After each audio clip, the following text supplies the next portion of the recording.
It's Miss Jody's music time again. We're here for part 2 of the Science of the Symphony. Last time we talked, we learned about all the stuff about vibrations and sound waves, and we learned about how all the instruments of the orchestra fit into 4 different families. And today we are going to visit the house of the Woodwind family. We're going to learn about how the instruments work, what instruments they are, and where they're located in the orchestra setting. Come on, let's go visit them. The first thing you might think of when you hear the word woodwind is you might think, well, they must all be made of wood. But look at this instrument. This is called the flute, and it is definitely not made out of wood. It's made out of metal, a metal called silver. Now, the way we land in the Woodwind family household is by how we make sound, and the way we make sound is by candle blowing air. We use air to create that vibration just like we would be blowing out a candle. Everybody take out your finger. It is now your birthday candle. Give it a blow and blow it out. If an instrument uses that kind of air to use to make that vibration and create that sound, you are part of the Woodwind family, even if you're not made out of wood. The first instrument that we're going to learn about in the Woodwind family is the flute.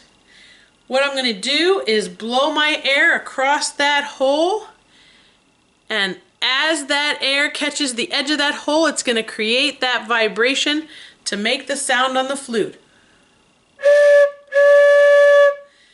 That's how our sound is made. Let me give you a little example of what the flute sounds like.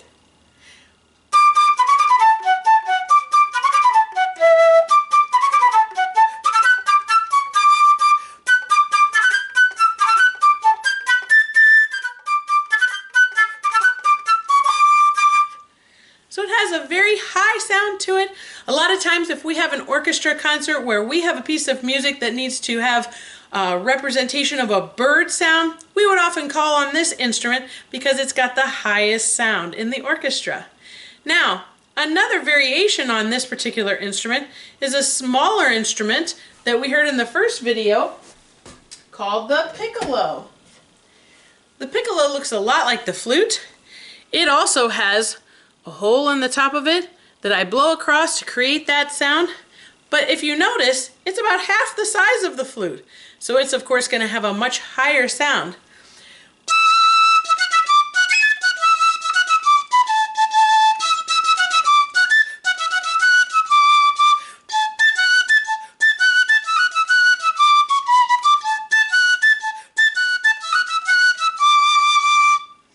This instrument is made out of wood, but it has metal silver keys.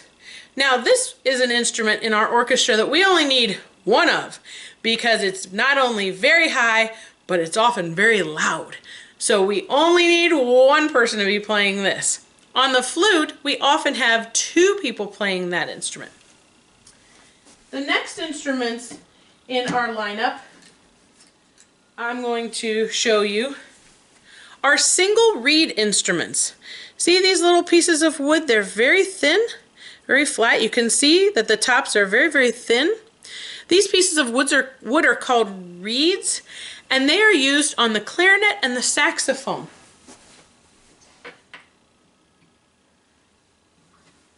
The clarinet is another instrument in the woodwind family of the orchestra.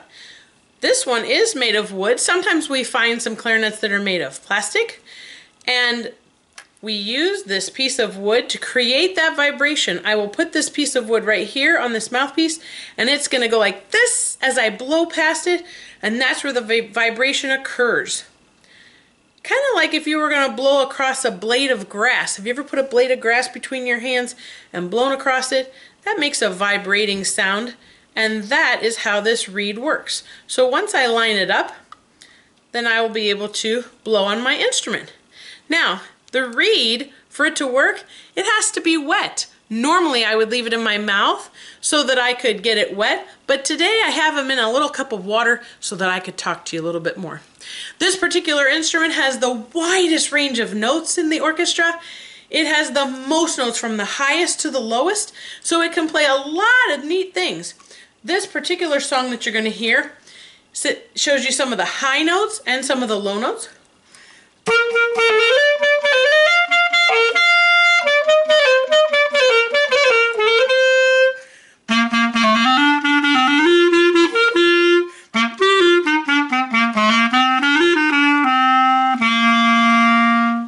And then there's another interesting Italian kind of song that I like to play on this because I think the clarinet is known for this sound.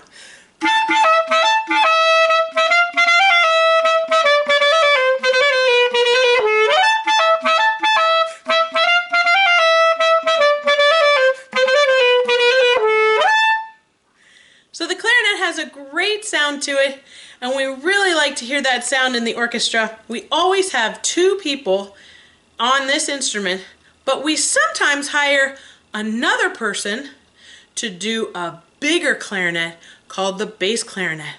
Come on over here, I'm going to show you another instrument. Had to go in another room to get this neat instrument. This is called the bass clarinet. It's huge! And this one I can either put on a stand when I sit down, or I can use a neck strap, just like I did on my saxophone. Listen how great this one sounds.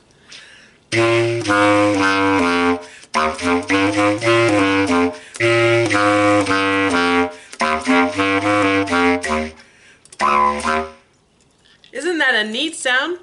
We don't always have this particular instrument in the orchestra, but again, sometimes the music calls for a really low clarinet sound. And notice how much bigger it is than the clarinet? That means it's going to be so much lower than the regular clarinet. Okay, now that we've seen the bass clarinet, what a cool instrument that is, I'm going to show you another of the single reed instruments. Remember, the single reed instruments are the ones with just one piece of wood on their instrument. Let me show you this one.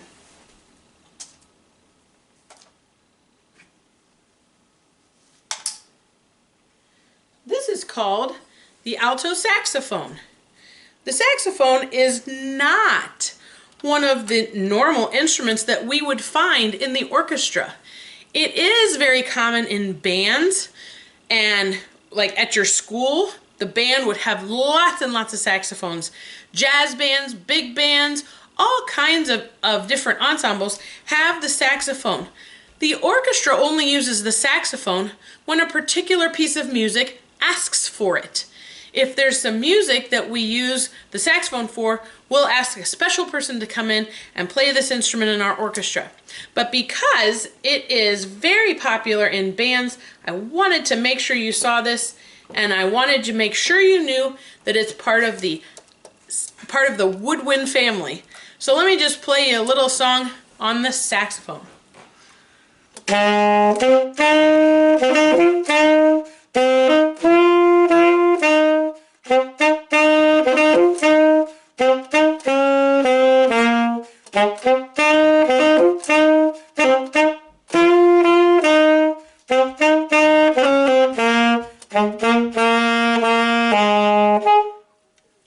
So the sound of the alto sax is very, very fun. Plays a lot of fun swing music, jazz music. And one of the things I wanted to point out is that whenever I play this, I wear this neck strap. Why do I need to wear a neck strap for this? Well, this instrument is a little bit heavier than some of the other instruments in the woodwind family. And because I want to be able to move my fingers really fast if I want to make sure that my fingers don't have to hold up the whole weight of the instrument. So I wear this neck strap because it takes the pressure off my fingers and I can wiggle, wiggle, wiggle as fast as I want to. Now there's some other instruments that are related to the saxophone, but they're different sizes. Come on, let's go check those out too. Okay, I had to go get this big guy. He's just like the alto saxophone, but a little bit bigger. This instrument is called the tenor saxophone. There's even a bigger saxophone than this called the bari sax, and we again see those a lot in bands.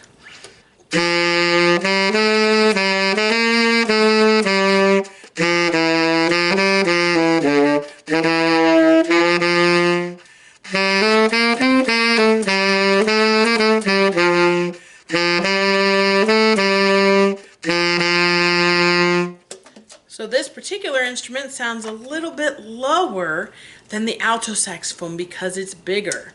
Now I have another saxophone that's a little bit smaller than the alto. Hold on, I'll go get that one too. I'm back. Look at this interesting saxophone.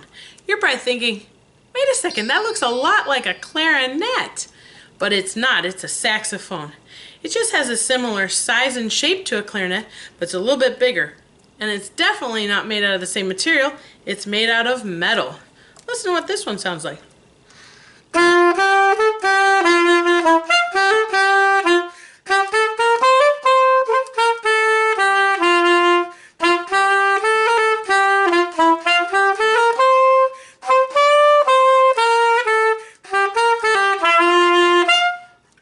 So this is a very fun instrument to play also, and sometimes we see it in jazz bands and again in regular pep bands, but it's not one of the more common instruments that we see all the time, like the alto saxophone.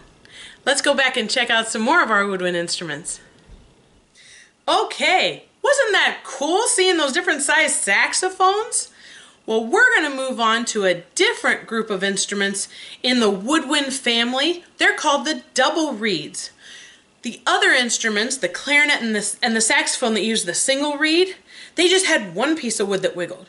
Now, put your arms together like this, wiggle the tops of your hands, and that's what our double reeds act like. Let me show you. These two reeds are double reeds. They actually have two pieces of wood that are put together with these strings held together really tight. And when we make sure they're nice and wet and we blow on them, they wiggle back and forth like this. So let me show you the first instrument that's in our double reed family. And that is the oboe. It looks a lot like the clarinet. It's a little bit skinnier and it has a very different sound. When I blow on just the reed, it has a very strange sound to it. So I'm going to play you a little bit on the oboe because I think it has a very unique sound.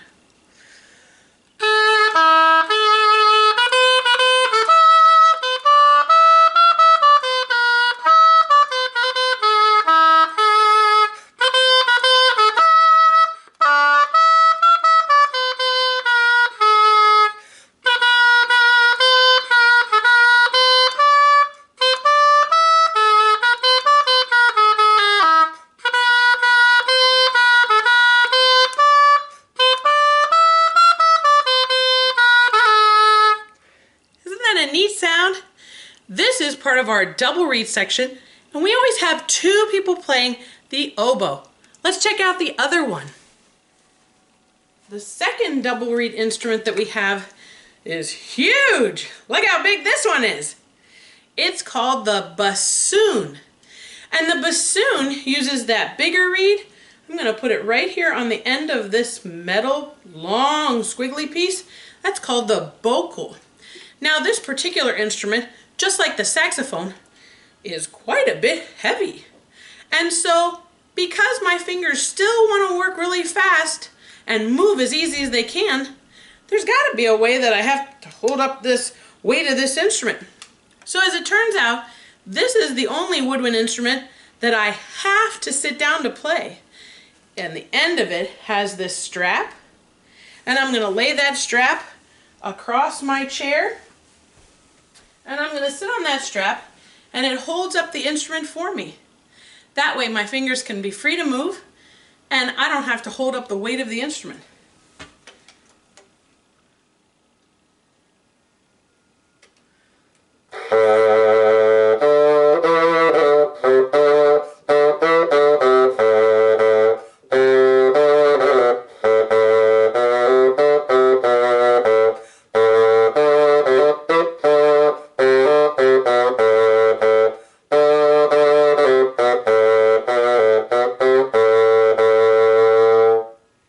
Isn't that a neat sound? In our orchestra, we always have two people that are playing the bassoon at any time. There is an instrument that's bigger than the bassoon called the contrabassoon. Now that instrument, just like the saxophone, sometimes we need and sometimes we don't. So if there's a time that we're playing a piece of music that asks for a contrabassoon sound, which is even lower than our bassoon sound, then we would call on somebody to play on that as well. It's absolutely huge, twice as big as this.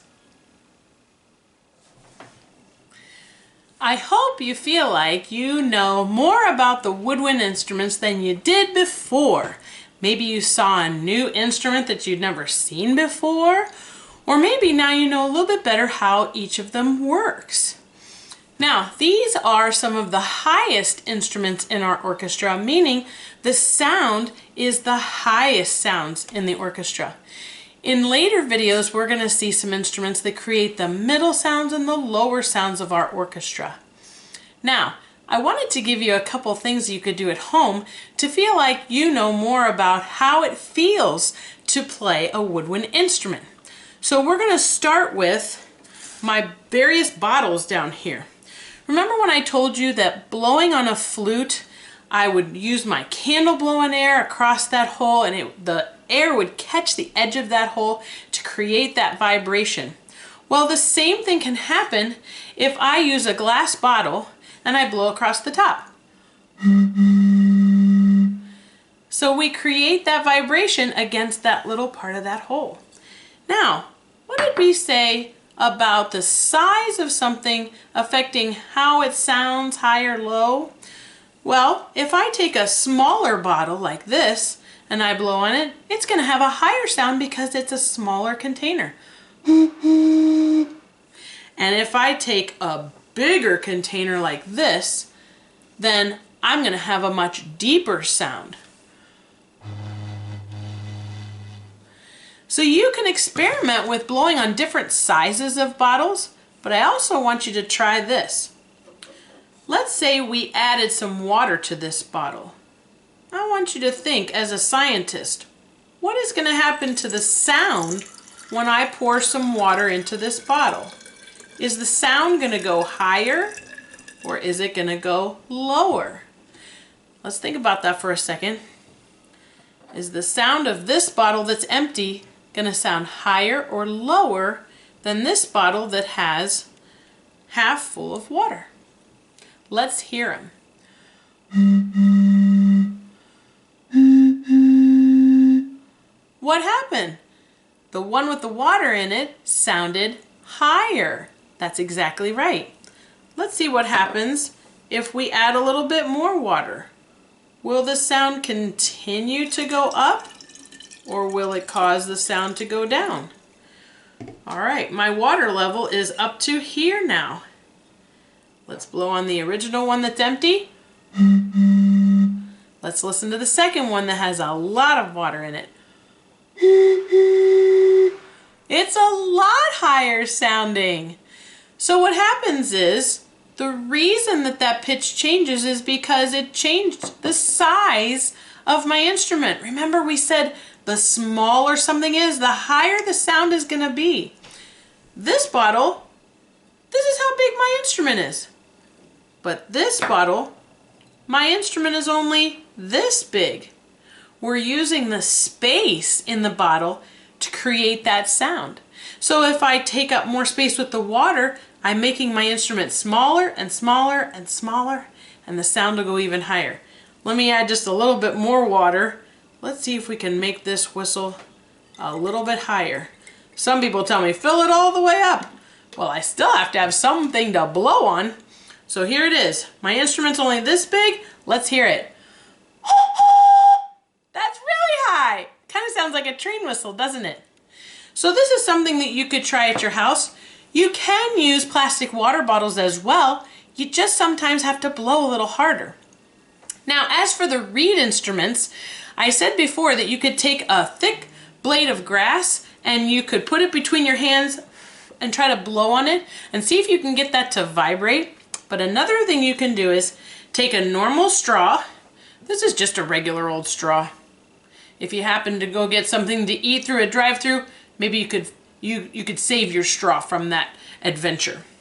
And what I'm going to do is, I'm going to have my nice pair of safety scissors right here. I'm going to flatten this. See what I'm doing there? I'm just pinching it flat. And then I'm going to trim off the corners to make a sharp point. Not a really sharp point, but a point kind of like a sharpened pencil. I want you to see what that looks like. So it's just a point. And again, I just flatten it and I'm going to blow on it.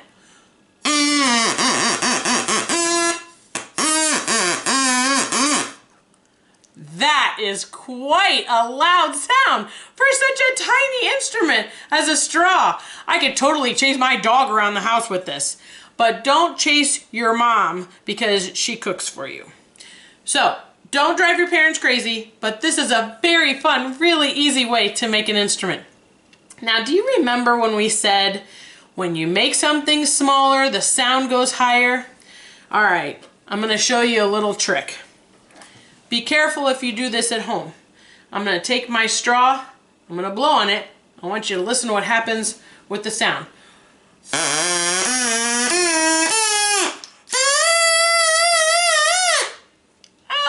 I made my straw just this big, and it made quite a high sound. And you could hear as I cut that straw, the sound went higher and higher.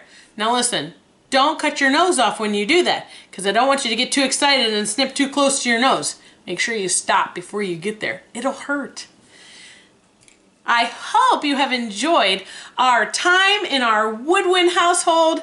It's a very friendly household. Lots of fun instruments to look at, lots of fun sounds to hear. So join us next time and we will visit some more houses of the instruments. Miss Jody's Mad Jams! And now it's time for Miss Jody's Mad Jams song selection. Today we are totally focusing on Elvis Presley. Thank you very much.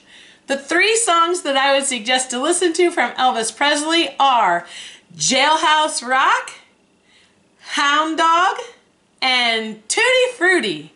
I think you will enjoy all 3 of those songs and you'll have a great time watching Elvis as he dances and all his helpers dance with him. Have a wonderful time and make sure you get in those dance moves just like he does.